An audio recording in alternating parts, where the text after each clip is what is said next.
Welcome everybody who's here to our symposium, which is Unlocking Propaganda with Lily Tang Williams.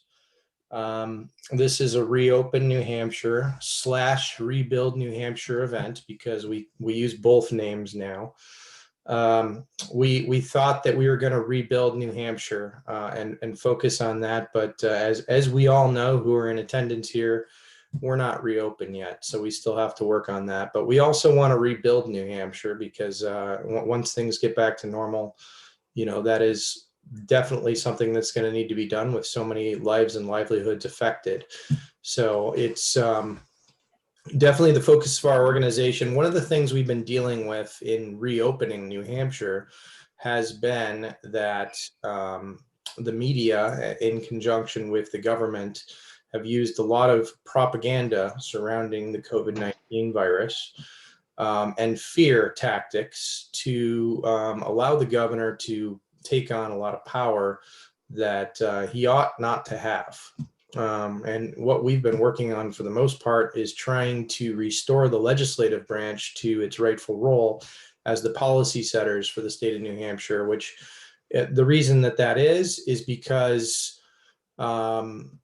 we want the people to have, their elected representatives making the policies that govern their lives. That's where, you have the most control over your government, and government is force. It's like a fire, like George Washington said, where, if it's uncontrollable, it can cause a lot of destruction, but under control, it can provide warmth.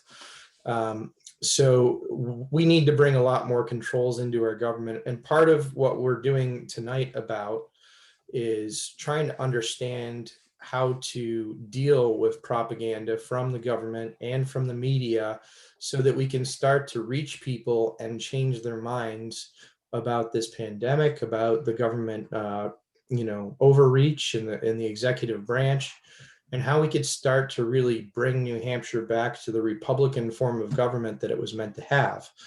So Lily Tang Williams is going to speak tonight about her early life growing up in communist China, which taught her how to recognize and respond to the insidious propaganda machine built to prop up the power of the state and its media arm. There's certainly parallels to what's going on today in New Hampshire and the rest of the United States, and frankly, the rest of the world, relative to the COVID-19 fiasco and the red summer of chaos, as I like to call it, with Black Lives Matter rallies and, burning cities down and a lot of what happened there. What it's all been about really is fear and misinformation, which are used to build up centralized control in the government so that they can take more control over our lives, our businesses, and everything about our life. So how do we recognize propaganda and how do we handle it emotionally? How do we counter it? That's what tonight is about. So let me just tell you how it's going to work. We're going to have Lily go through a presentation that she's prepared. And then we're going to have, all of you ask your questions, and Lily's going to stick around for, until 9 o'clock if there's questions to support that. We'll end earlier than that if there's not enough questions to support that kind of time frame, but she's available to you till 9 o'clock tonight to really get to the bottom of this issue and try to figure out, what we're going to do about it. I'm here, as the chairman of Rebuild New Hampshire, Andrew Manuse, in case anybody doesn't know me. I'm really here more of a moderator situation. If anyone has questions for me, that's great too. I see one question already that someone hasn't seen the video. The video is in the email that we sent out today, so you're absolutely certainly able to watch it afterwards if you haven't seen it yet. But we've got Lily live here in the digital flesh. So we want to take advantage of that and really hear from her. So with that said, I introduce to you Lily Tang Williams. Oh, thank you, Andrew. Can you hear me great? Yes. Okay, good. And I'm in Ware, New Hampshire. I'm kind of new here, moved here from Colorado 2019, November. So basically in a few months, just to say our beautiful state, live free or die in a lockdown. I never expected this would happen to my beloved country. By being a former Chinese immigrant from communist China, if I knew the country would lock down, I probably would have done some things differently, but it's just so sad for me to see that. So next, I'm going to show you my PowerPoint, and I'm going to share my screen as the co-host. You probably already can see it. Start from beginning. So if you don't know, here's me when I was 17. I basically went to college like this, look like this. But I use this image to show you how I walked to Statue of Liberty. Of course, I have to fly, not really walk. And here's my social media. So let's see. So our talk today is about China's propaganda machine. I'm the person who is credible, authentic to tell you that story because I was born and grew up in Sichuan, Chengdu, China.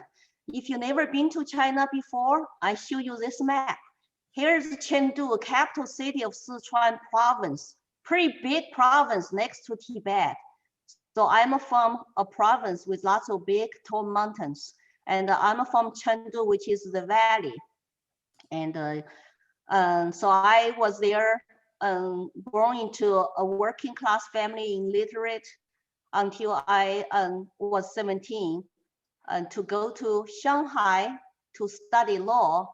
So law school is like China's college. So you go there, study for 4 years, get your bachelor degree in law. And that's what I did. From 17 to 21, I took a long 3 days train ride to go study law.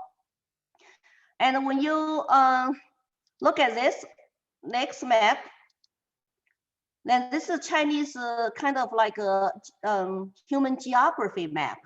China, actually, most people look like me, talk like me, called Han Chinese, about 95%. Then you have about 40, 50 minority groups all over the China. The biggest concentration of Chinese minorities actually are in Southwest China, which is this region, and Tibet, which is very big. Then the famous Xinjiang Uyghurs, Muslim group live here. And then you have Koreans here, Mongols in this autonomous region. And of course, little Taiwan right now, China insidious part of China, we call that 23rd province of China is here. And then Hong Kong is somewhere tiny here, Hong Kong and Macau, now also under total China control, very sadly to say it, because I lived in Hong Kong for 2 years. I love that place, probably the most free market in the world.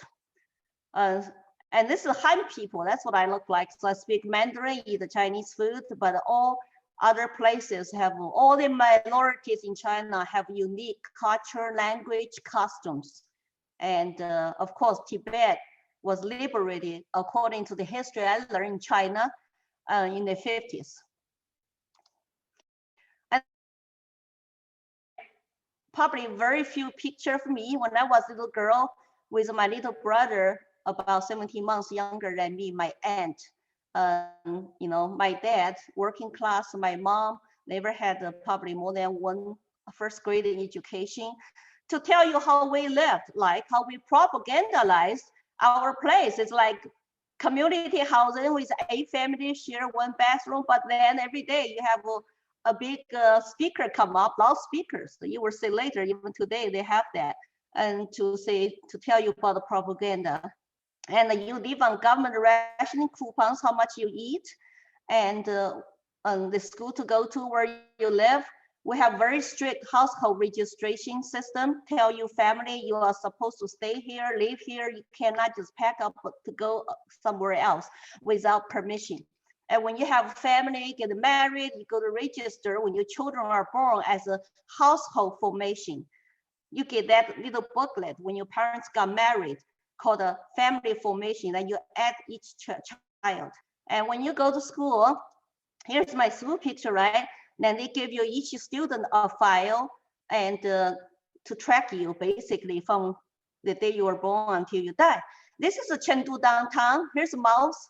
Say the biggest propaganda you will see even in China, no matter where you go, the supreme leader of Mao, his statue is still everywhere. So this is when Mao died. So basically, I was during his Cultural Revolution from 2 years old until I was 12. I was 12. So the propaganda is always like this, right? You got a statue, you got a posters, you got those slogans, and you have all the portraits. And every day you go to school, then you say Mao songs, you say long live Chairman Mao, long live party, you study his read little books. And I remember that we treated him like a god. So when he died, we were so sad. Because we've been saying that for 5-7 years, long live Chairman Mao, 10,000 years, another 10,000 years, double 10,000 years. How could he die, right? You never can figure out as a child because you never knew the truth. Your whole life was just inside of that huge lie. And when I finally realized when Mao died, somebody lied to me, that's when I started my long awakening process. But it was difficult. When you spend 5 years, 7 years in government schools to be brainwashed, some people never come out of it. I came out of it because I was able to think. I was very rebellious in college. I had, some of my relatives today, they still don't know what happened under Mao, how many people died. When you talk about 40 million people die of starvation, it was due to a bad weather, natural disasters for 3 years. So all the people die of starvation. They never knew Mao's central planning policies. Communism killed all those people and died from mass famine because he wanted to tell peasants how to grow food. Very sad. I cannot talk to my families today in China because they are still being brainwashed. They have never waking up.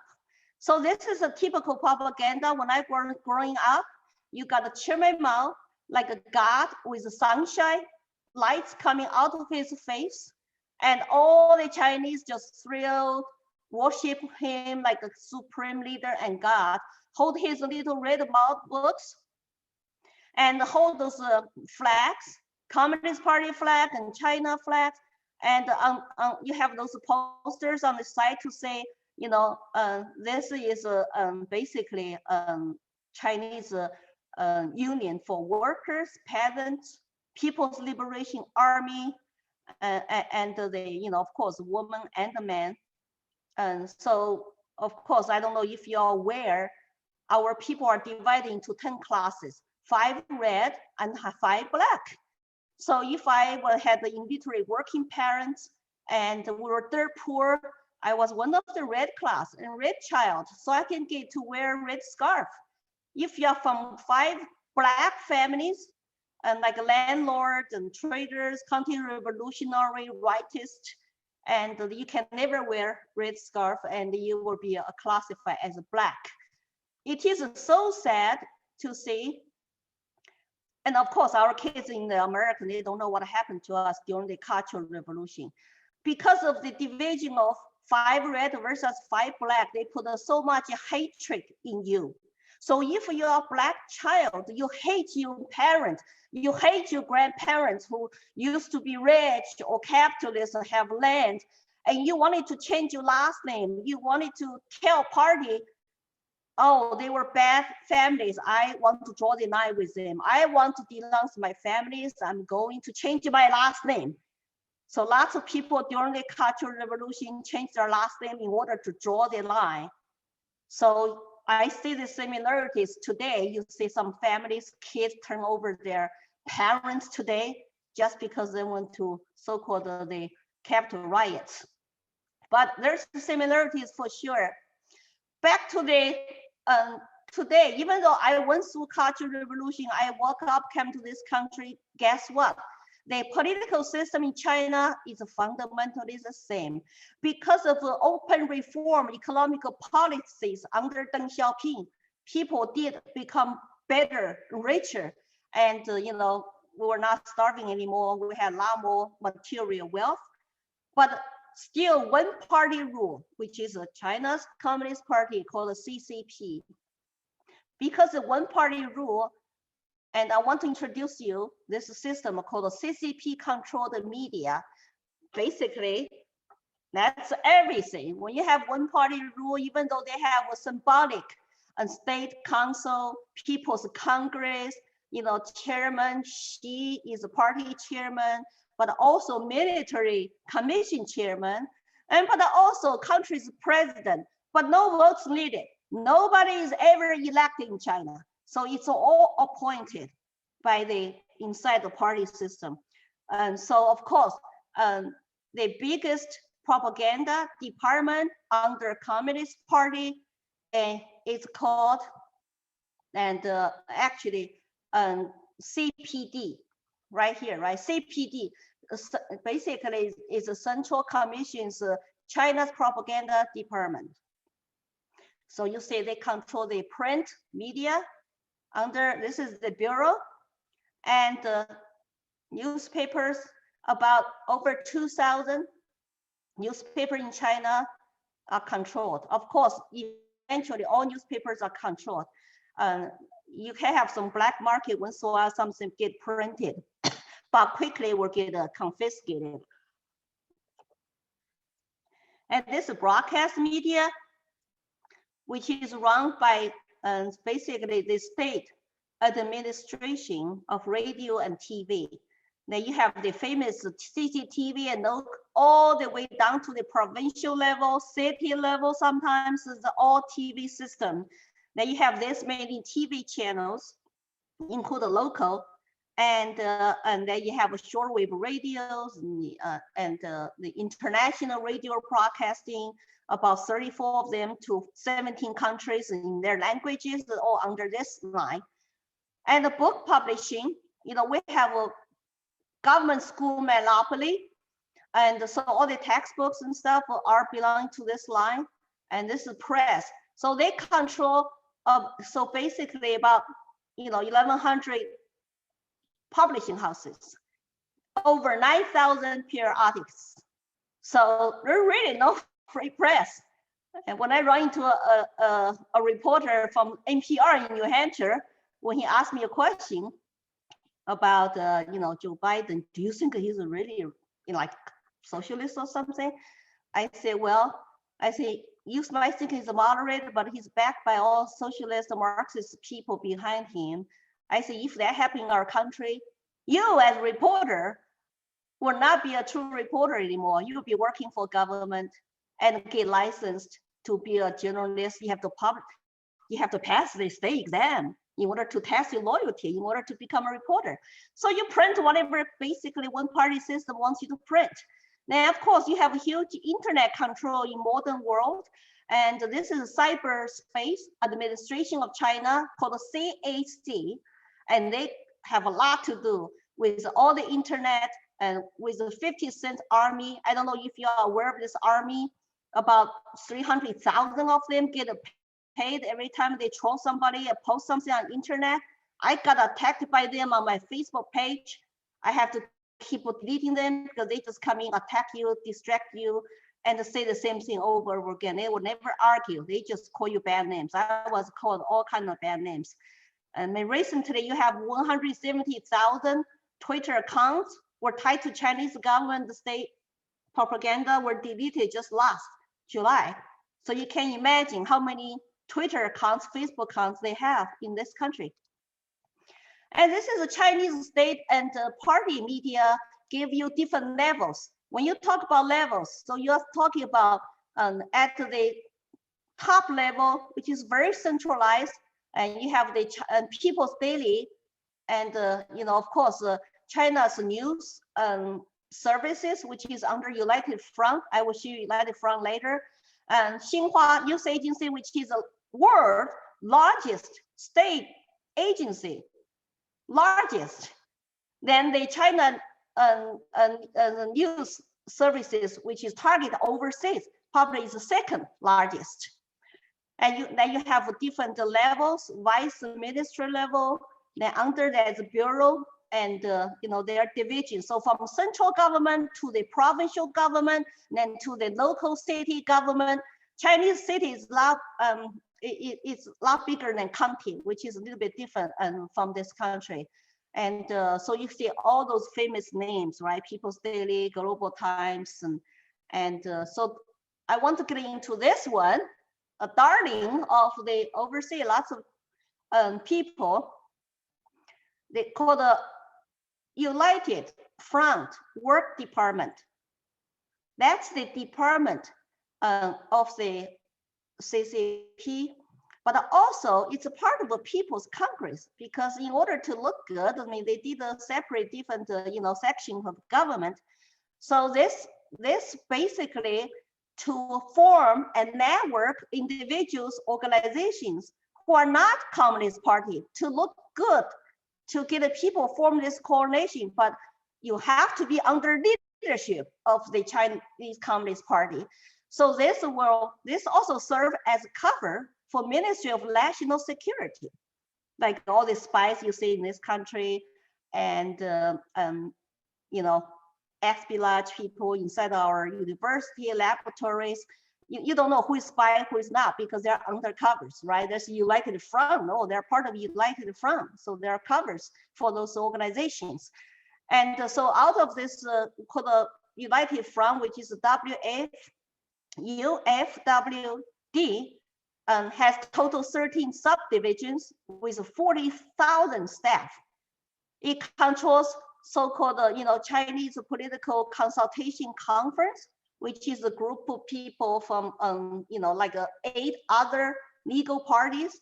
There are 8 minority parties inside mainland China, legally permitted by the leadership of CCP.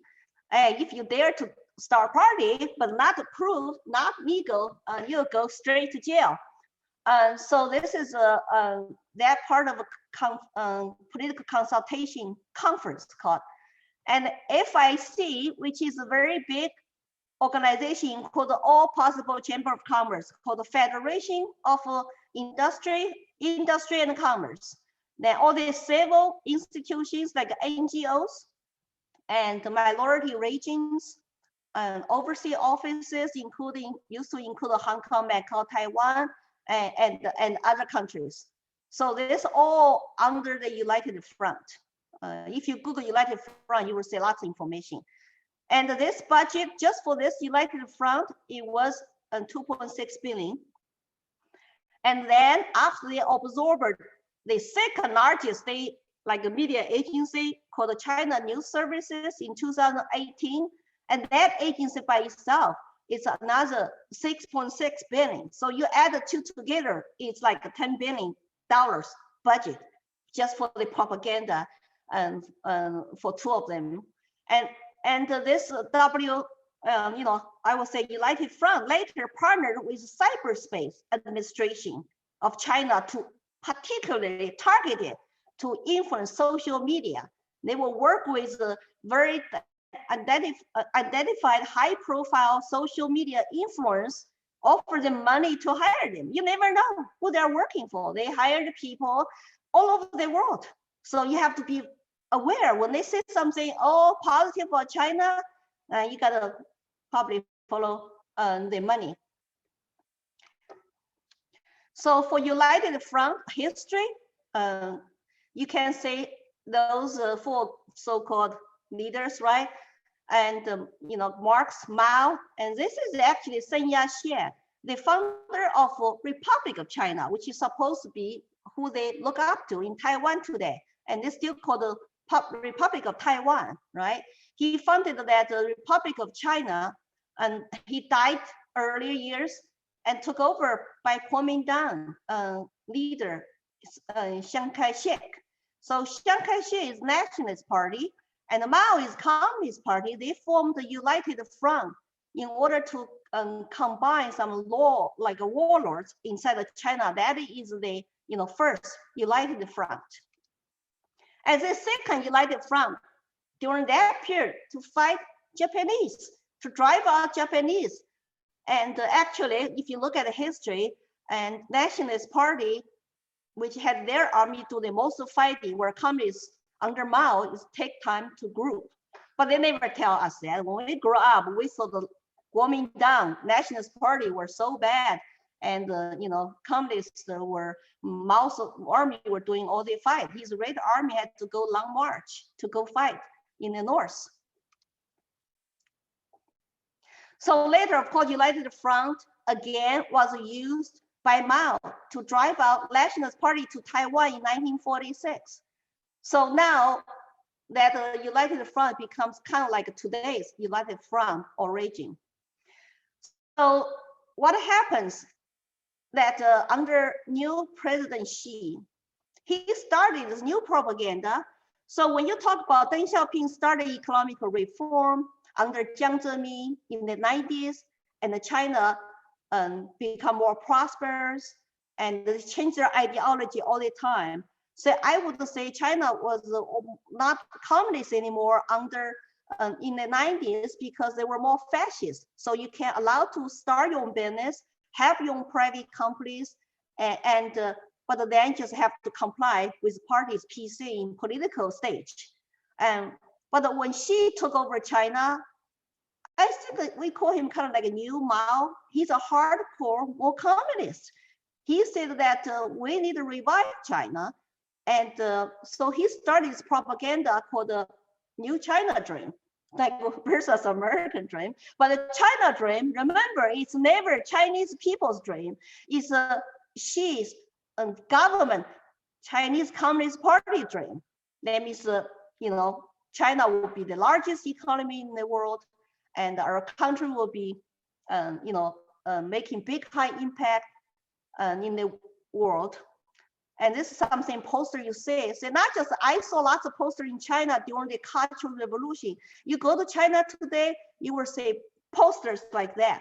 And people just walk by. Now it's all bilingual. And then it's also on digital format. And this is a village today in China, started 2019 under Xi, and see all those posters. It's like turning into main street of the whole village, like propaganda street. The posters, party histories, anti-corruption. Then you have loudspeakers on those telephone lines. It's just like a cultural revolution, like 6:30 in the morning, or sometimes in the morning 3 times a day, they start to talk about the propaganda, news, and the great job that the Communist Party is doing.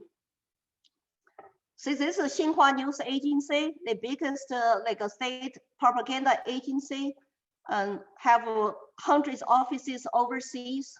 You gotta be aware of this. There's one something like even a screen by them in Washington, D.C., very close to the capital of our country. It's Xinhua News Agency. And this is propaganda in New York City, Times Square. They spent lots of money to have a big billboard and ads in Times Square to show how prosperous China is. And the Chinese Communist Party is leading Chinese people, go to tomorrow with China dream and prosperity. When I saw that, I feel so sad. It's like, what are we doing, Americans? I've been warning people for past few years about this. And then you have Chinese dancing groups come to America to perform. And this is the China Ballet Group. What are they performing? It's PLA and Red Guards dances, like holding guns and wear those uniforms and all those Red armband called the Red Guards, kind of remind people like, oh, what China history is, and we're not really that bad. Look, we have come a long way. And this is Confucius Institute. I don't know how much you know about that. The Confucius Institute have gone to lots of foreign countries and to so-called spread Chinese culture and teach Mandarin Chinese. I was aware of this when they first come to the United States, I think in the 2006, 2007. And later they went to our, not just high schools, but lots of colleges. Guess where this is? University of New Hampshire. I don't know if you are aware of that. And I think that under Trump administration, they had come down very hard on Confucius Institute. So basically, according to the State Department, by the end of last year, and they're supposed to get rid of Confucius Institute. So they come to your school, offer you money to send you teachers to teach Chinese and Chinese culture. But the school have to sign agreement. You are going to withhold China's laws, not the US Constitution, China laws. Marco Rubio, you have to give him a credit. He later said, either you take a foreign money, if you have a Confucius Institute on your campus, if you do that, we're not gonna give you US grant money. So lots of universities start to realize what is gonna happen to them, and also probably learn the lesson about how China censored their teachers and trying to propagandize their students on US college campuses. So more and more schools closed. And you know what happened last year? Pandemic, COVID-19. They cover up by Chinese government. It's to me, of course, I watch Chinese news. I listen to Chinese interviews, some even authentic tapes and audio tapes, and the videos come from inside China firsthand. So I know they have been covering up the COVID, but the Americans media, I don't know, they bought into that. When I turn on ABC, CNN, I found out their mouthpieces, their rhetorics are close to, you know, what China's CCTV, which is a central television, is saying. So basically, at the beginning, they say it was a fresh market, meat market, and later that we might be from a laboratory, and then later they blame our U.S. soldiers October the prior year to spread the virus. They blame all kinds of countries, all kinds of people, and but they never come out clean until recently to allow WHO, the World Health Organization, to go to have a visit. They always denied U.S. experts to go there, but open to the WHO. But of course, you know, WHO was bribed by Chinese government, and that WHO leader was a communist Marxist style, and he lied. He joined the cover up, and then we, you know, Chinese were very happy actually in this country when we defunded the World Health Organizations. But of course, Biden's, I think his executive order already got rid of that. So now WHO has US funding. But see, this is when Chinese take pictures, number one propaganda Chinese rule from the top is always make China look good. Number one rule, the party is always right. And you got to follow party's guidelines. Just like 1984, the party is always right. So when you want to make China look positive, even you don't have faces, smiles, you hold Chinese flag, you know, to say, you know, China did a good job with COVID, even though they locked down Wuhan like January 23rd before Chinese New Year, but they let like millions of people left Wuhan to travel all over the China and abroad. Like how did that help other countries' people? Then once the pandemic started, they had the campaign in January to ask foreign Chinese all buy up all the foreign supplies of N95 masks to ship to China. And so they bought like billions of dollars worth of masks. So we all had shortages, remember, including other countries, Italy, Spain, this is East Europe. But then later when China export them back to your country, it's called a mask diplomacy. And here's a huge poster in Eastern Europe. There's a Chinese said, thank you, big brother Xi, okay? Because they are selected, choose a country that's gonna give you, actually not give you, sell you masks. And, but then with conditions, strings attached. United States did not get much, because they did not like Trump and they wanted to fight him. So the US side, I remember when my friend and I tried to donate some masks to US hospitals in the past spring. And I tried to tip the local ABC channel to say, hey, we have some masks we can donate to New Hampshire hospitals. They never interviewed us. And later I figured out, oh, I forgot. ABC has actually, their parent company has deal with China. They're part of Chinese business deals. They don't want to say anything, make China to look bad, because my partner say the one thing they don't like when I introduce him in an email to say, I'm sorry that this happened to the United States. The evils of the CCP does not represent good heartedness of Chinese people. That means I'm willing to help donate masks because I love America. And I'm not letting the party representing me, even though he's still Chinese citizen. And we never got interviewed because that's the message they don't like to hear.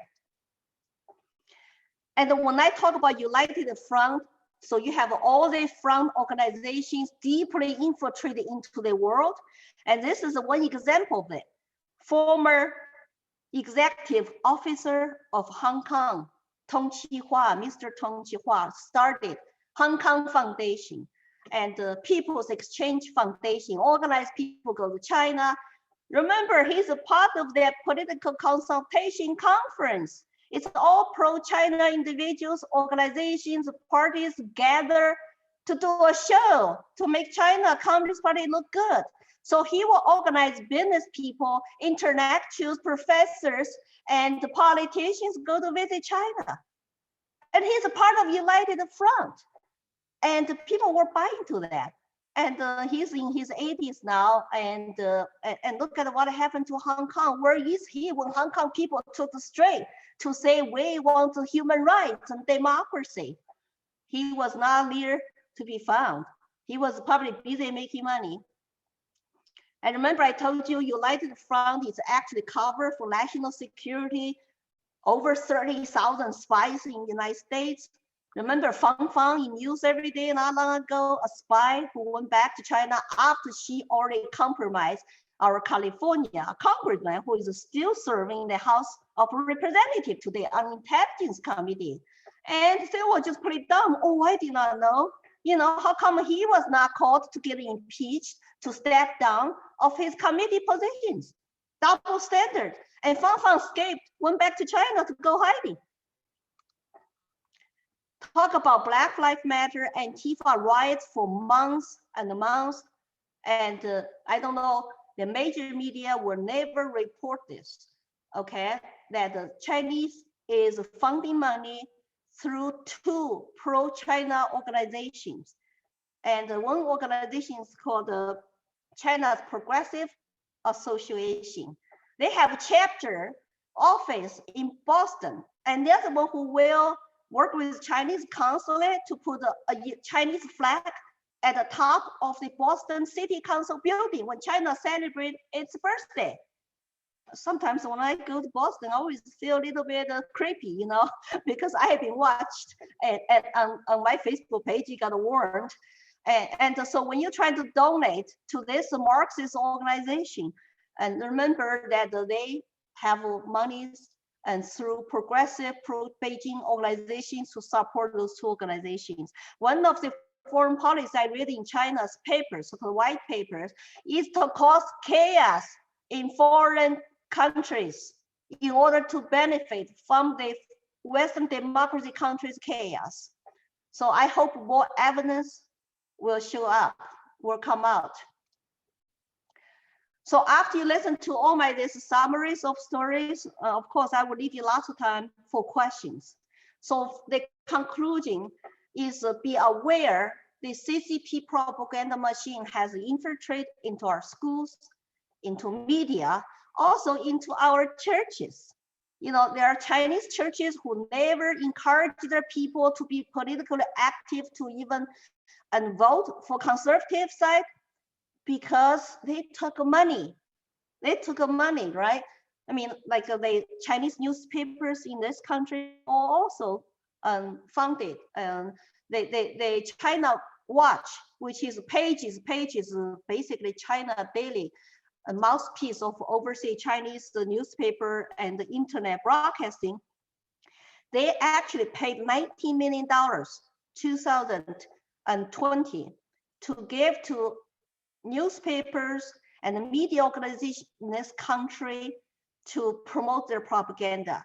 But the people who get those newspapers, they don't know what it is. They just, oh, China Watch. Who is funding that? Who is that? It's insert into like a New York Times, LA Times, Washington Post, and they even get a People's Daily English version even got delivered to our Washington DC politician's office daily, free of charge. And how come they don't question, is this propaganda? You know, I don't mind they read it if they know it's propaganda. But what I'm afraid, when you walk down the street of New York City, you see, you know, China Daily English paper is just outside, 25 cents. Everybody can buy it. Do people know what it is about? Make you wonder, they never reported lots of COVID cover-ups, even true numbers. They never questioned China's numbers. China's death numbers on COVID and the case numbers on COVID just stopped reporting to the world, to WHO since last summer. It's very small numbers. It's like nobody even called them out on that. They're too busy fighting other things. So you have to be aware, corruption of our government officials and our business companies, Wall Street, our civil institutions. Do you know that what Trump did piss off Wall Street? He was briefed by people who knows about this. Chinese companies, even some tied to Chinese party and the military, were swept under the rug to show up in Wall Street as a part of, index fund. 500, SP 500 index fund. No venting needed. You would not know you're buying that at all. So lots of pension funds, lots of people buy investment. They don't know, oh my God, I'm buying lots of stocks from those Chinese government companies and the military who are using to have human rights abuses or who are actually against Hong Kong protesters. So be very aware of that. Of course, they will never report 10% for big guy. That when Hunter Biden corruption with China, $30 million to sell access, and the 10% for big guy was never reported by our main media. It was supposed called, I guess they call us fake news. And then you have lots of acquisition deals by Chinese state enterprises in this country. And the one guy who used to work for China's, military, owns Huawei. So be aware of that. Of course, I'm glad they're resisting Huawei right now, but there are also former Chinese military company just bought lots of land near Texas, our military base. Hey, nothing, middle of nowhere is nothing to see, except we have our military base there. It's like, how did they even get this deal go through without due diligence? Make you wonder how much truth our elected political representatives, officials know, or how many of them just have a special interest in the deals. So Chinese money and influence of elites. Do you know that one Harvard University professor actually was taking money from Chinese government to still enable Chinese scholars and researchers to steal our lab secrets? And he was a part of Recruit the Top Talent program project by Chinese government. So they will identify all the key individuals, institutions. They want to get information. They want to steal the secrets, especially research lab, like the secrets. It's like, how come those people's cases never come to the mainstream media? Are they selling our countries out? You cannot say, oh, people look like me, a Chinese might be Chinese spy. No, they're everywhere, and especially the local elites who will be corrupted by money, by power, by election campaign contributions. And the thing is, because those medias and all are infiltrated by the Chinese propaganda, Chinese people, I will not say people, but the government, the potential, spies, they do not call out human rights abuses in China. How many media do you hear to call out Uyghurs abuses and Falun Gong? Like that's like a crime against humanity. Falun Gong was banned in the 90s by Jiang Zemin because they're like Buddhist meditation groups. They have more members than Communist Party in China, but they were banned because they see them as a threat. They were most peaceful, healthy groups, but they were banned, and people will not give up because they have a face. Then they get thrown into jails called black prisons. They never have trials. They never even have a attorney. They just disappeared, called the black prisons, prisoners of conscience. Then they harvest their organs to sell them, fresh organs. Think about where they come from. And nobody is talking about that much in this country. Lots of people don't know. It's just big as the crime against humanity. But they do have lots of people in this country who are exposed that. The Epoch Times, which is Falun Gong started the media group. They actually have expanded from Chinese newspaper to English newspaper and to all the other like NTD, which is Tang Dynasty, TV in both languages. So those are the ones that still keep telling the truth. So this is basically my conclusion, and here's my contact information. I welcome you to give me questions, and I can answer you if you contact me, if you don't have time to ask here. And I am going to YouTube now, even have a Chinese, this is my English channel where you can watch and understand. But I just launched my Chinese language YouTube channel called The Voice of Chinese Americans. I'm hoping that by getting Chinese activated, Chinese Americans in this country active locally, we will form a very powerful force. And because there's such a loss right now, and people are so upset and depressed to say, what a country we choose to come and become so far like China. People are very, very sad. So this is my presentation. I hope that you can ask me any questions. And thank you for your time. And thank you, Andrew, for inviting me. And thank you for your organization, what you're doing in New Hampshire. I really appreciate that. You give me hope and you give me encouragement, because without the liberty lovers to take actions, if this country become like China, it will be absolutely nightmare. What happened to me will happen to you children, and will happen to you. So thank you very much. I really appreciate it, Lily. That was a great presentation. I think everybody's applauding. It's hard to give a presentation to 100 people when, you can only see, me. But well, someday we'll do in person. In person is a lot more effective. I like in person, There are a number of people on YouTube, and there are a bunch of people here, and there's a whole bunch of questions. So I want to get to the questions now. Sure. I'll try to go in order that they were asked, and I'm getting them from 3 different locations. So you'll have to bear with me as I try to parse through that, and I'll try to be fair and do the order that they were received in as well. Right. I know Sandy Geisler has had her hand up from the beginning. I'm going to allow her to talk because that's the way that goes, but I'll ask Sandy to try to keep it to a minute at the most, just okay. So we can move on to other questions. You there, Sandy? I am here, but I didn't have a question. I accidentally hit that button originally. I do apologize, but thank you, Lily, for everything you're doing and speaking about. Oh, well, thanks. My pleasure. Thank you, Sandy.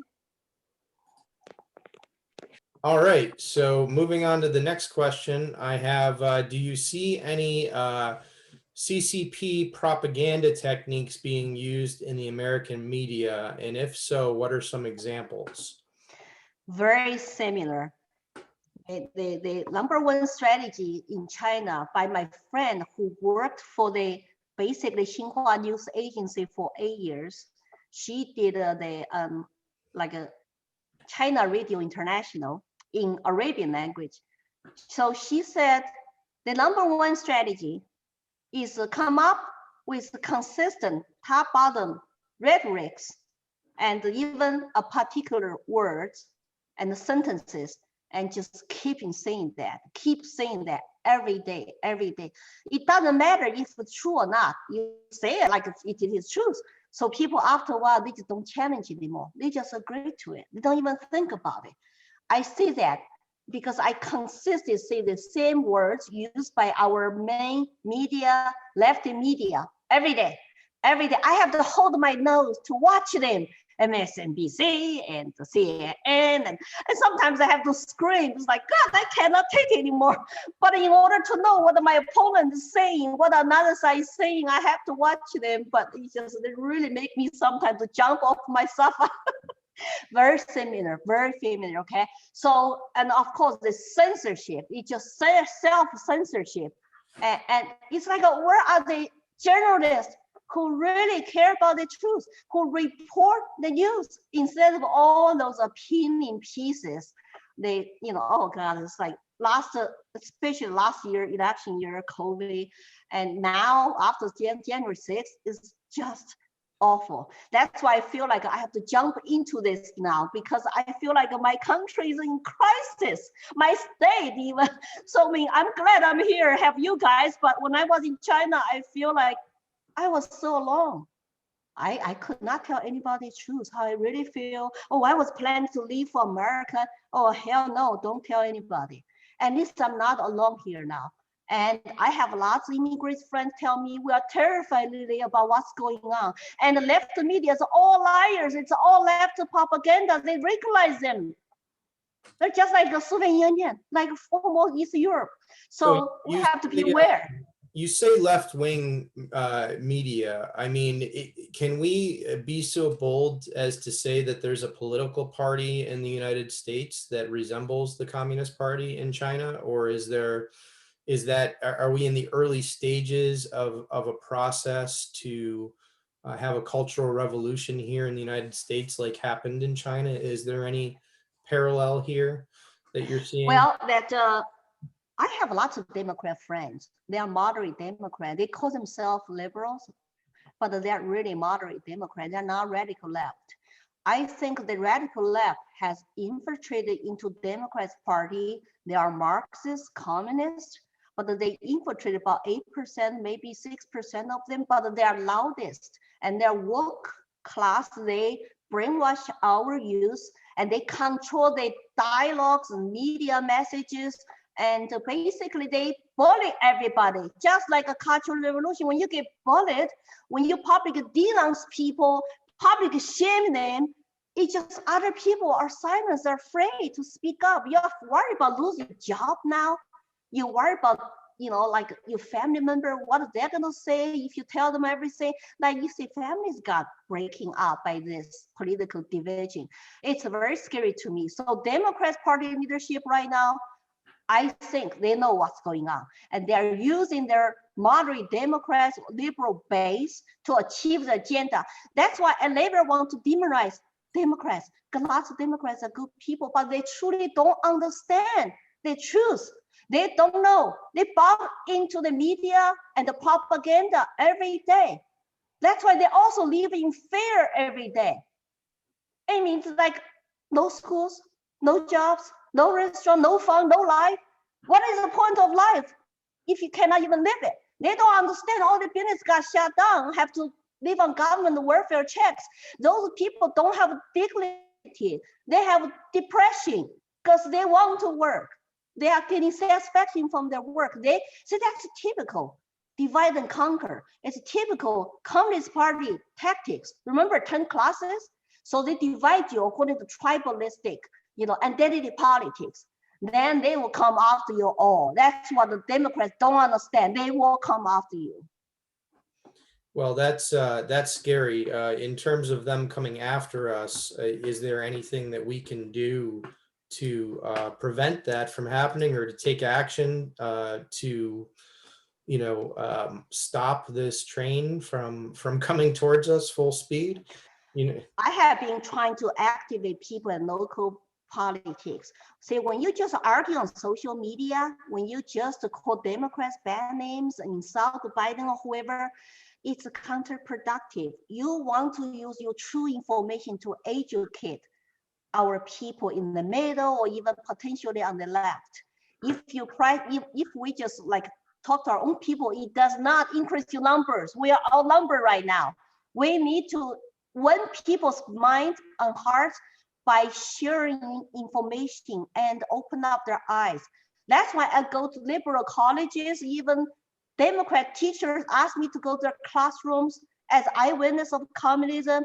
I stay out of politics, I only talk about what happened to us under Mao. And they are so touched. They feel like that was a good story for their students to know. But if I lecture them, nobody's gonna listen to me. So we have to really get involved, but we have to mind our effective strategies to win people over from another side. Otherwise, you are going to watch our country go down it too, because all our young people don't listen to us, listen to another side. So our massive public communication message is not working out. That's why I wanted to do this to YouTube, so I can tell my stories. I can use soft tone, and I can tell them about what's going on with China's propaganda, for example, right? Well, that's a good segue, Lily. I have a couple more questions along the lines of the previous questions, but I want to, I have two questions about your history. What brought you to the United States from China? How did that all happen? And then before you came, could you talk about the Cultural Revolution and what that was like, what they did to take over, and how it resembles what they're doing here? Well, Cultural Revolution, well, of course, Mao used that, especially Mao used the useful idiots, the young people, Red Guard. He shut down schools. Remember, Mao shut down schools, so young people have lots of time in their hands to do political campaign every day. Then they put the posters on the wall. They go public shame people. They go door to door, knock on their door to scare them and bully them, to turn over their private properties that belong to the four old. Four old means old idea, old custom, old books, and old ideas. So if you have anything related to four old, including your beautiful Chinese dress, you need to turn over. So that's how people were burned books and burned dresses before Red Guard showed up. And the Red Guard was used for Mao to purge his political enemies. Mao was king of the propaganda, getting all millions of people excited, worship him like a god, and nobody can stop him. Then he finished the use of Red Guard, sent them to countryside for 10 years. My uncle, 3 uncles were sent to countryside, called re-educational by peasants campaign, and come home without skill, without wife, without kids, and their life was basically ruined. And I saw that happening to them, but I was lucky enough, I was young. I was at least I went back countryside. I just start to wonder why Mao died. He was God, he was Jesus, why did he die? Oh, he was a human being later. So when they told me Mao was a human being by the party later, I was so lost. It's like a lost religion. I start to question. I said, well, what do I look forward to now? Okay, college restarted. So I put all my efforts. Remember, I'm from literally parents and families. So I have to rely on myself to study, to pass this nationalized college exam to go to college. I start to search my soul and truth in college. And finally, I decided, after I become faculty member of the university law school, I said, China is not for me. I cannot change China. They will never have a rule of law under one-party dictatorship. I'm going to go flee to the United States because somebody told me about the Declaration of Independence and the pocket constitution. I said, oh my God, I have all those guaranteed individual rights. My light bulb came on. I never knew those individual rights. I was created by God. I said, I gotta go. So I had to plan my flee for 2 years to go through university channel to come here legally as a foreign student in graduate school, get a sponsor, raise $100 and $1,200 in debt. I came to this country 2 months before my 24th birthday. But it took me 20 years to completely wake up in this country. So I always tell people, yes, I was educated once in China. It took me 20 years to get rid of it. So I educate myself with my husband's help to become independent thinker. So I totally understand today's young people. When you were brainwashed, you had no truth, you had no access to truth. What can you do? You truly believe what they put into your head. It's very sad to me to watch that. And you met your husband in college or after college? I met him the first night when I arrived in Austin, Texas. He actually was at home with his mom. His mom was a dean of the School of Social Work. I went to that school. She was my boss. So my sponsor's next door neighbor to say, oh, go say hello to your dean. And I say hi, and John was there. So we met the first night. It was like a destined to be, I guess. It's like a fate. Chinese believe in fate. So we become friends. He taught me English. I had to take notes every day. I taught him how to use chopsticks and explained to him and about China. He explained to me about how American works and stuff like that. Then, 18 months later, we got married. But he was the most influential person in my life to open up my eyes because I was, so indoctrinated. He told me to read Free to Choose by Milton Friedman. And I think my light bulb just came even brighter. It's like, oh, choice means freedom. Because I went through that. I did not have ideology. I was fighting against my government, my Communist Party committee, but I did not have ideology. What freedom truly means. So I become exposed to that individual rights and freedom and the free market. So you mentioned useful idiots in China. Those are, as I understand it, they're people who really just don't have any critical thinking skills, and they believe all of the lies that their teachers tell them, so to speak. You also said it took you 20 years to fully deprogram from what you had learned in China. So how do you encourage people like us, the people who are in this conference still? We want to change this, we want to turn this around and stop this from happening in the United States.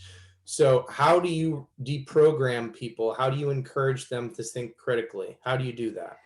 Well, we got to focus on school choice. I hate to tell you, monopoly of our government schools, I don't even call public anymore because when my kids went to public school as public, I couldn't give input. I could not give much input. It's a government, the centralized top-down and government schools. I was fighting against Common Core for years since like 2014, and it still exists. So the only way we can do it, it's local. That's why you need to get involved with the local election, school board to find out what your school is teaching, what the curriculum. That Hollis just had a meeting with the superintendent.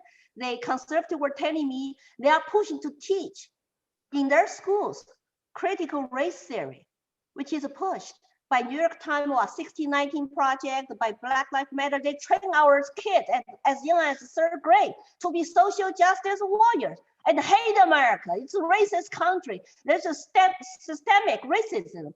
It's like, if we even don't know what our kids are learning, like parents never show up, there's like one conservative against a whole bunch of other special interests. It's like, this is New Hampshire. How come our people don't show up and don't get involved? It's so important. Our children is country's tomorrow. So I think we have to counter-strike. It's cultural revolution in this country already. We need to have our own culture. How do you control your own culture when you don't have messages, when you don't have people get involved, and you have a special interest, constantly show up every time at the meetings to pinch, to overwhelming another side. People have to vote for them. I just went to that the freedom account, educational account meeting. It was like 3,000 voted to oppose our educational freedom account. Where are the parents? If something is not working, I don't know what it is. I'm trying my best to go everywhere, to give the talks, to get my message out through YouTube and Facebook and all that. I wish I could go national TV one day, just yell, scream at Americans, you don't want this happen to our country. But I don't have access. Right. So I don't know. I said, except that we have to just get involved locally. Well, just a little bit about my own story for, people who don't know. I'm in financial services now. I do planning for people, but what I did before that was I was a journalist. I have a master's degree in journalism, and I went into journalism specifically to try to counter the propaganda. And I could tell you, as a reporter, I had articles of mine that I wrote, very balanced articles, political articles, left side, right side. I had all the facts in there.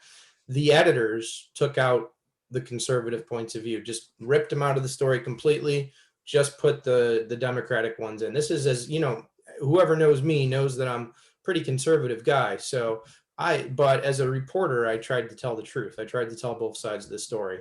And the editors would rip out the conservative viewpoints completely, just not even represent them. And so I thought at that point, well, I've got to become an editor. So I did become an editor.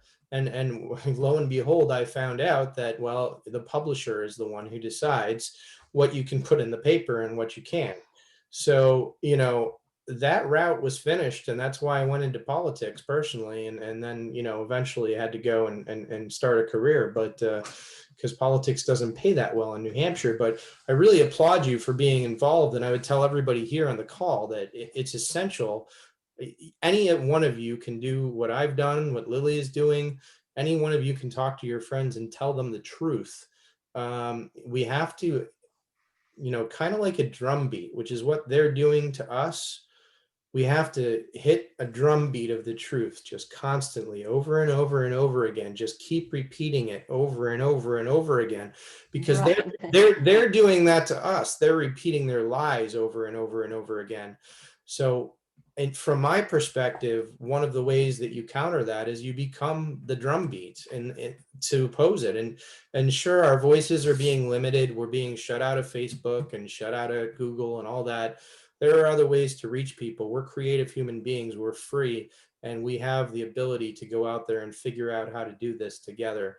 And as long as we can communicate like this, we're going to try to put our heads together and figure this out. Lily, what do you have to say about any of that? Well, that I think build personal community relationships is very important.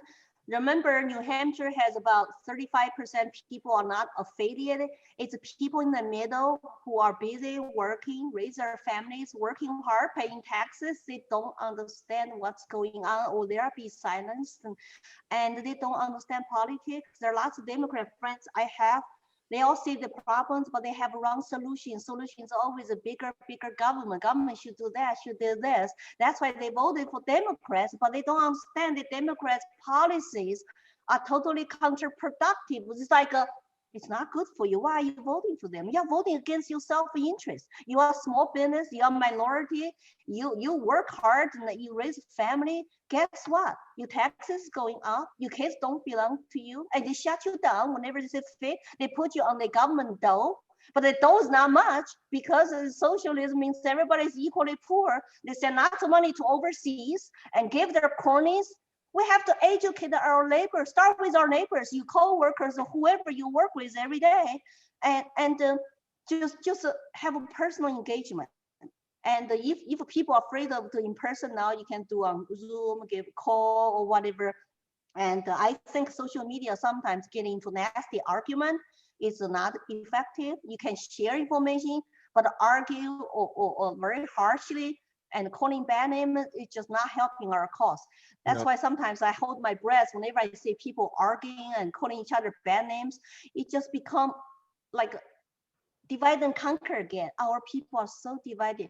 Remember, 90%, 99% of people are just regular people. You're not the 1%. And they are our enemies. They want to have the world belongs to them. They're our masters. They jerk the chains on our necks every day. They don't even show their faces. So we're fighting each other. So. Well, I appreciate that a lot, Lily. We had you mentioned earlier the Epoch Times. I understood it as if the Epoch Times is one of the good guys trying to tell the truth, but one of our watchers here didn't hear it that way. So I just wanted you to clarify it. First of all, is the Epoch Times a good source of information? And secondly, what other good sources of information are there out there from your perspective? I actually, after I went through now, after I wake up, I don't tend to only read or watch one source of information. I would go left, right, Epoch Times when it comes to Chinese reporting, China news.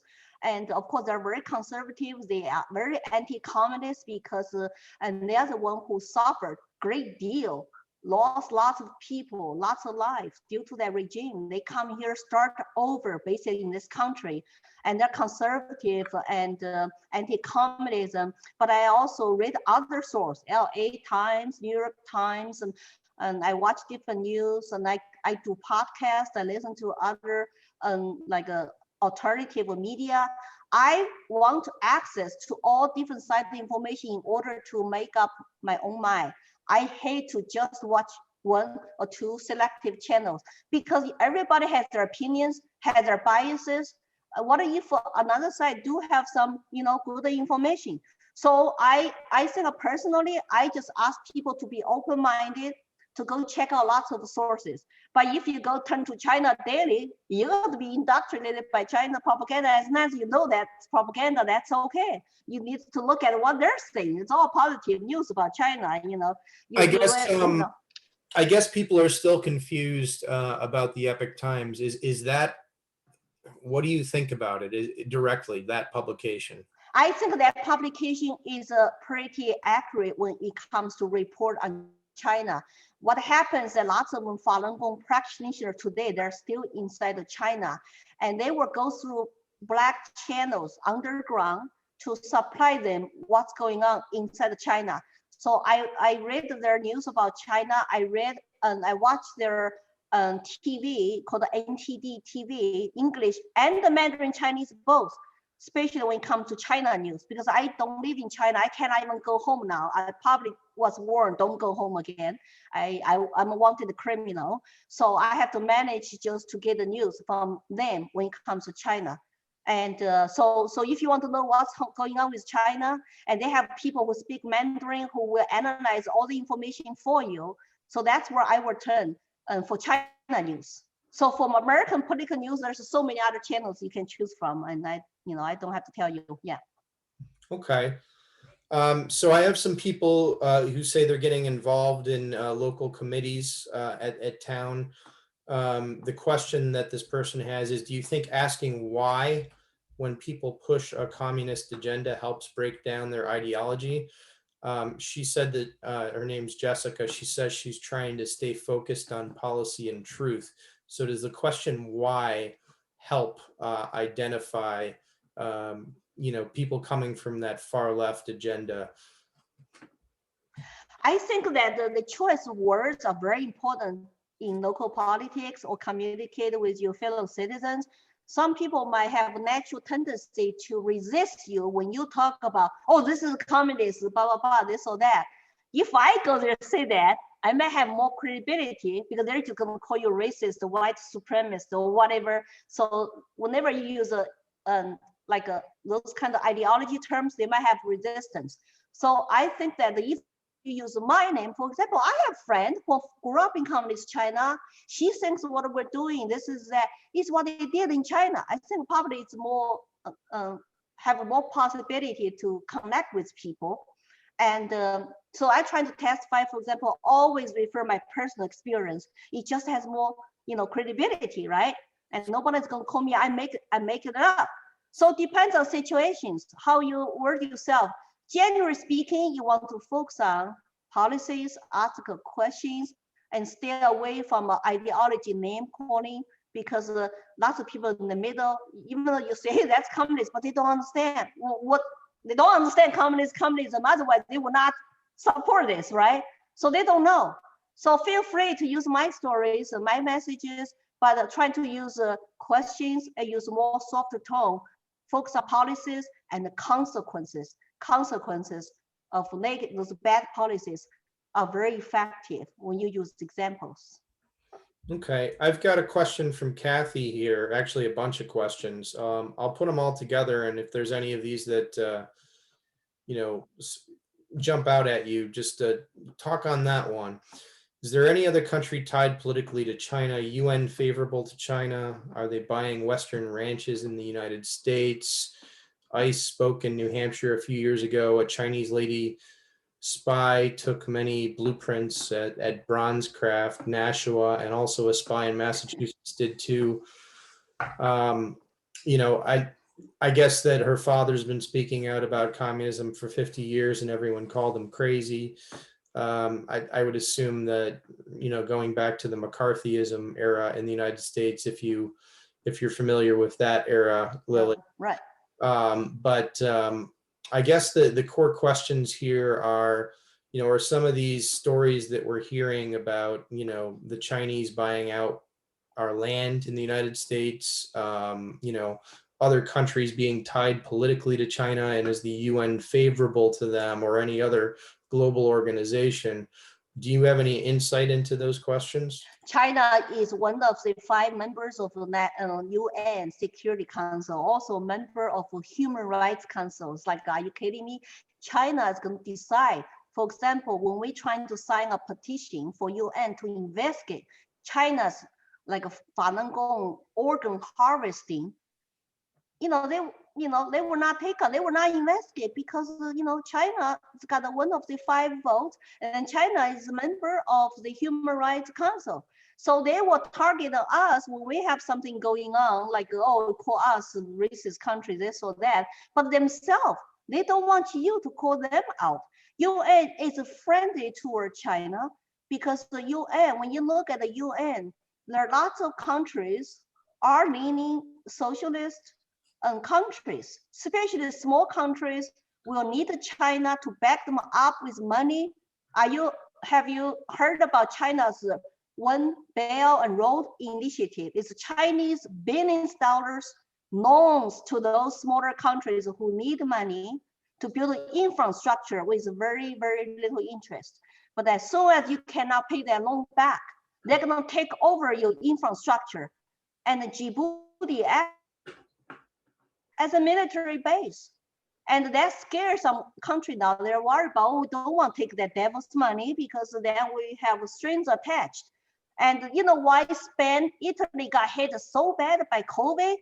Because they took Chinese money. They are the Belt and Road Initiative partners. And once they lost all the business, companies go bankrupt. Guess what? Chinese company come in. They bought lots of Italian, Spanish companies. I actually, feel sorry for some of those people. They're the one who make you to get creamed and shut down economy. Here's another question to think about. If China knows now, whenever there is a virus, we're gonna have world shutdown, and they're gonna come in, buy up your companies and your land, your business. Guess what?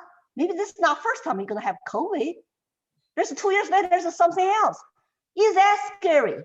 If we don't get our act together in this country at the local level, we need to have a state, have the guts stand up now against our federal government to say, you know what, against the UN even, we're not gonna follow you, we're gonna follow our constitution instead.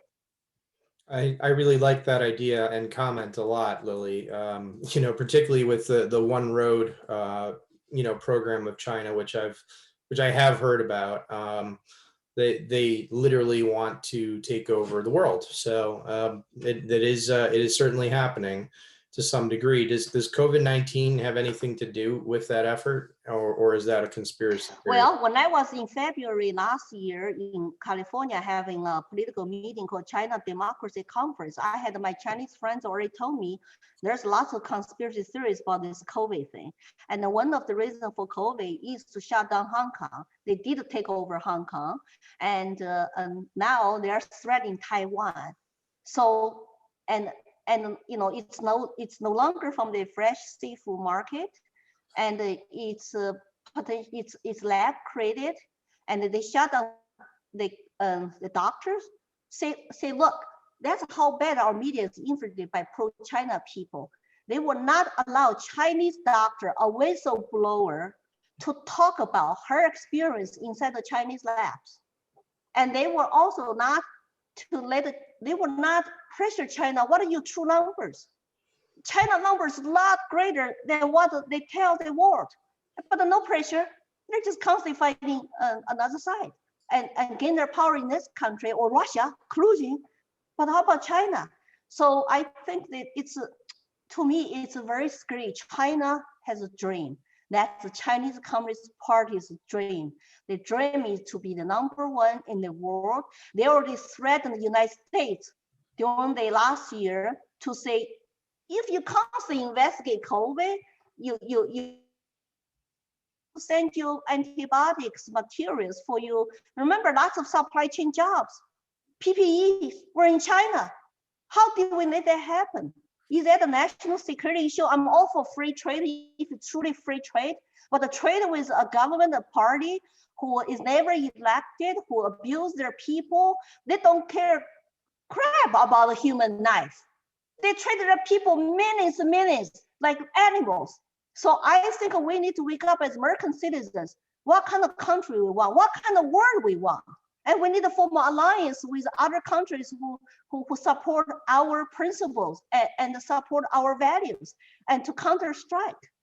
So we've heard a lot about frankly, we've heard propaganda about the 5G networks being brought into the United States, and now the Biden administration has basically allowed China to take over that project of outfitting the United States with 5G networks. Is there anything to be concerned about there? I saw led Huawei to come in now to build a 5G network. I have not heard that. Yeah, no, Biden has allowed China to come in to help build those 5G networks. You cannot do that. Chinese Huawei 5G network are backed, all supported by Chinese government. It's compromised to our data, our privacy, our national security. If Biden is doing that, that truly show you which side he's on. It's a compromise. I forgot to tell you this Chinese professor in January, his video come out in December to say, you know why we cannot do anything in the United States in the past? Because we cannot fix Trump. But now Biden wins. We have friends on the top. That's a Chinese professor. When he talked like that, translate to English, immediately China took his video down. They show their colors so clearly. We can fix Biden, but we cannot fix Trump. We can fix Biden because we have close connections, friends on the top who can be basically working with us. That's, if Biden is going to do that, I don't know what to say. It's like, I don't know how I can make people to hear my voices. It is a huge threat, not just to our national security. Let the Chinese build 5G. Some of them are totally backed by Chinese party and the Chinese military. They give data to the Chinese military. They might even, who knows what spy activity they will do through that. It's the biggest mistake. I saw the Europe even say we're not going to use the Huawei. So I don't know. I think the people should really write. See, here's where citizen activism can help. Write to your congressman, write to the, I don't think a right to White House will help, but your own congressman, U.S. senator say, you oppose this. And send them, say this is a compromise. He's a compromise. He cannot support this. I wish they'd listen. Electing the right senators and congressmen is part of it, and maybe it's that the House, the New Hampshire House and the New Hampshire legislature need to pass some kind of resolution. Refuse. Yeah. That means we're not going to allow them to come here to build that 5G network in our state. They're already working on one in the Seacoast area, from what I understand. But I mean, that we talked about Biden being, basically a puppet of China, is what I interpreted your comments to be. What did they put him in office? Did they influence the election in any way? I don't have evidence, but I know that they wanted to chaos and they caused COVID. And remember, all of a sudden, COVID is like a political virus, right? Look what happened last year. And now they're all talk about open schools, open indoor dining, even in California, not discuss that. It's like all of a sudden, January actually was the worst death month. How come all of a sudden like everything is not so sincere anymore? And it's no longer presidential election year. I just feel like something is very fishy, very smelly, but I don't have a hard evidence. But I have always something in my back of my brain. This is weird. And look what happened. China celebrated when Biden won. They even had the fireworks in Beijing, urged by, of course, you can have fireworks and protest celebration, everything in China without the government approval. Of course not. So whenever they have a protest or celebration or fireworks or something like that to get involved with politics, like against Japan or something like that, it's always because the party urged them to. So if Biden did that and the Chinese company come here to build a Huawei or even build vaccine stuff like that, say hell no. We should make sure New Hampshire do not let that happen. I have a couple questions from Beth here. One of them relates back to what you were talking about when you spoke about the Chinese performers coming to the United States to try to normalize China in the eyes of the American people.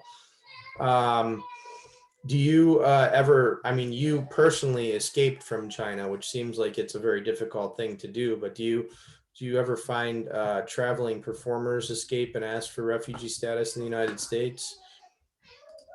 And I heard story like that, but not, personally, I was not approached by anybody, but I was approached by other people who come here legally, but want to stay, really don't want to go back to China so bad because they're Christians or because they just think like this China is just not the country they want to live in. They're all trying to figure out how to stay in this country. Really, as far as some young girls single want to find an American husband so they can stay in this country. And especially the Christians are afraid of any potential, of course, prosecutions and stuff like that, especially if you go back from the United States. So it's I feel their pain. I feel for them. And I don't know what's going to happen to them. Some of them, of course, be aware, lots of Chinese students, scholars, they are either directly or not indirectly related to Chinese government. So we have to be aware. So it's all I'm a kind of libertarian in my heart. It's all individual cases. You cannot just say one size fits all. So, I'm sure there are people who come here even for, like it used to be traveling groups on tourist visa, they just disappear. They just want to stay in this country. You cannot find them. That's why when you come to China, Chinese travel agency will make you to put up almost $10,000 as a deposit. Now they probably make that even more later because in case people were escaped or run away, probably $50,000 later. So I'm gonna I want to ask we've heard a lot of, this is a complicated question and it's controversial. So, and it's coming from me, relating to the last question. So, historically, United States has had some race issues. Currently, I think a lot of the race issues are being created by propaganda rather than, I don't believe they're actually rooted in the people like they have been in our history. I personally believe a lot of those issues are gone at this point, in at least in the hearts of most people. That issue's been handled. That's my personal belief. I could be wrong, but I certainly know how I feel about it personally. But in our history, we've had some pretty serious issues, not the least of which was the Japanese internment camps during World War II, where anyone who was Japanese went into one of these camps. So, I mean, now we have people coming here from China, who, arguably there are people like you who are 100% pro-liberty and who are coming here for freedom. How many people are coming here, for the exact opposite reason, to infiltrate our country and to try to bring us down? And how do we determine, who is who, and how do we interact in a world that's free and not racist, but still stop our country from being destroyed from the inside? Well, I think we do need a smart immigration reforms. To give you example, I petitioned for my brother as citizen for him to come over, and they waited in China for 13 years, legally in line for 13 years. And by the time they came, older, they couldn't speak English. She learned that fast enough, and they've been working in Walmart and work very hard, bought a house, their son in college. So those are kind of immigrants who come in here, want to really achieve American dream by start from bottom, learn English, save money, work full time. They're working more than full time, 2 jobs. So 4 jobs for my brother and his wife. And their son was working too before he went to college. So 5 jobs for 3 people. And is that fair? When you open up the border, give people incentive to cross, then immediately have a path to green card and citizenship. But how about people who follow the law and process and waiting? So the waiting process, normally you will get a notice from consulate to say, oh, your visa opportunity is coming up, go get an interview, and they will vet you, check your background, and ask you to prove you are healthy, all the shots and this or that. And so that seems like the right way to do it, right? You basically go through the due diligence, but you don't have to wait for 13 years to come. But right now, what we face in this country, I'm not racist, of course. I feel the pain of all the immigrants who want to have better economical life in this country. But are we open up to all the people in the world who are poor, just want to come here, have a better life? I mean, of course not. So you have to figure out a smart way to incentivize people to come. I don't know what happened to the work visa. If our economy really need a neighbor to grow, then let people have a work visa. So you can still go through process of background checks, health screens, and they don't come here, apply for welfare. I'm telling you, there are people come here illegally, immediately get on welfare in California. I met them. They were my Uber drivers. They told me. That's why they all went to California, so they can get welfare as illegals. That's why Chinese people in California are very mad, because they're taxpayers. And they have to struggle so hard to put your kids through college. And now they're giving the illegals college and the welfare, all that stuff. It's just upside down. What is the right incentive for people to come here, work hard, and pursue American dream on their own with community help? If you want to donate to help them, great. Even offer your house, a room for them. But have our country just wide open like that, when the capital, DC, has it's militarized now with walls and guns and National Guard, where you have our country just have no border security at all. It's hard to convince people really to support that, especially during a pandemic. Does that make me a racist just because I raise questions like that? Of course not.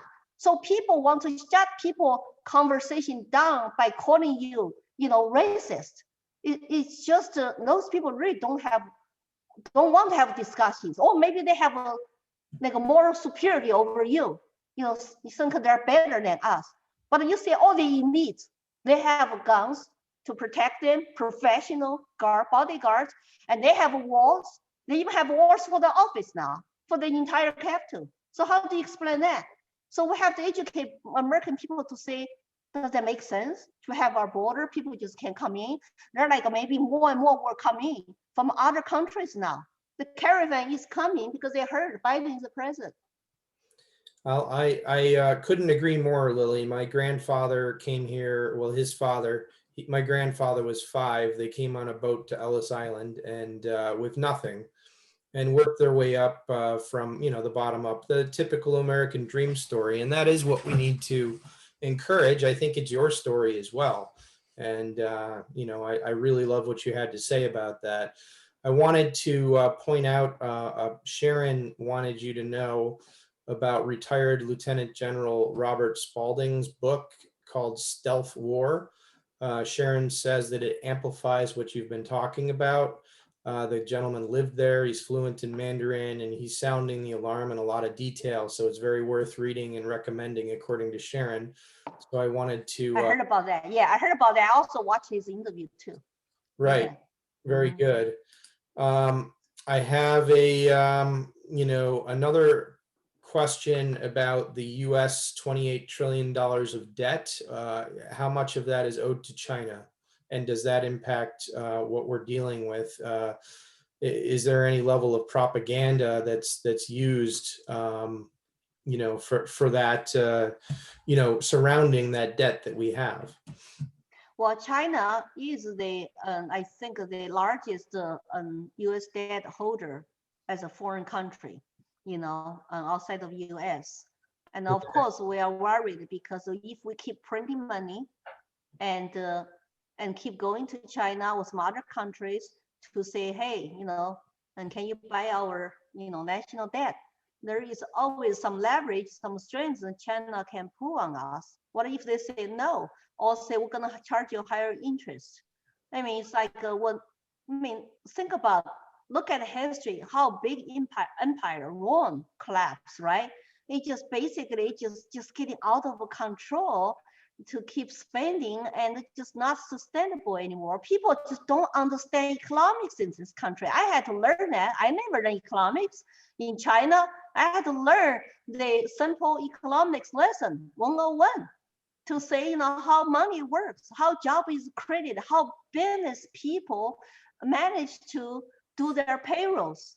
And but lots of our young people today who mobilized to vote last year have no clue about that, until maybe later they own something, they pay taxes, and government money is not really free money.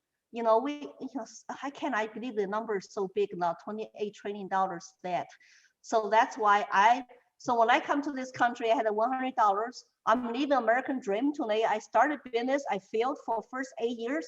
Finally, I start make money. Now I have a 3-home business working from home. So I have time, freedom to give speeches and educate people about the American dream, about communism, about free market.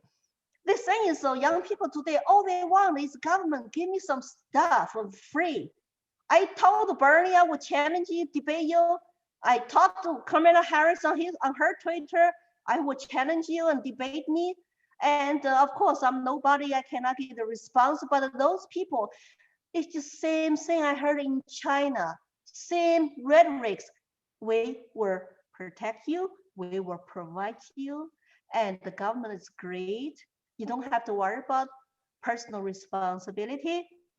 But look at my life. Was that great life for government to provide you everything? It was a rotten life. You cannot even have enough food to eat.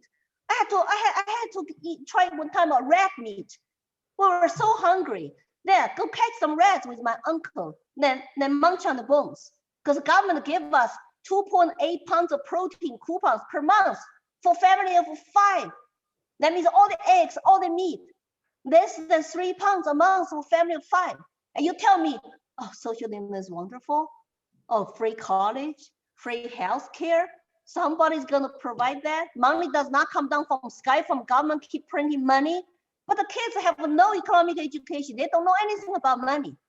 And it's by design. If you don't know money, you just want to become workers, then maybe we can, control you forever. Keep you on government plantations. That's what it is. That's why students ask me in high school, Lily, what is the difference between socialism and communism? Because we like socialism, sounds good. I always say communism will enslave you by force. Socialism will enslave you by vote. You vote for it, you're against your self-interest in the future. You will see that day comes. Right. Okay.